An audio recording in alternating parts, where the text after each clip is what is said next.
আসসালামু আলাইকুম রহমতুল্লাহি ওয়া বারাকাতুহু। মেহেদি পাতা শুধু হাত সাজানোর জন্য ব্যবহার করা হয় না। মেহেদি পাতায় রয়েছে অনেক গুণাগুণ। আজকে আপনাদের বলবো মেহেদি পাতা সম্পর্কে।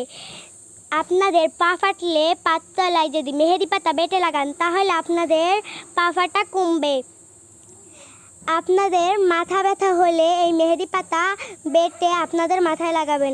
আপনাদের চুল পড়ে, শুধু চুল কম হয়ে যায়, চুলে খুশকি হয়, যদি আপনারা এই মেহেদি পাতা বেটে চুলে লাগান তাহলে আপনাদের চুল বড় হবে, চুল পড়া কমবে, আপনাদের চুলের খুশকি দূর হবে।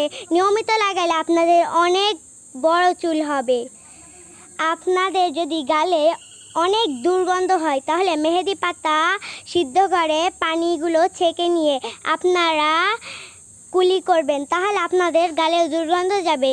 আপনার যদি ঘরের আশেপাশে বা ঘরের আঙিনায় যদি এই মেহেদি পাতাগুলো লাগান তাহলে আপনাদের অনেক উপকারী হবে।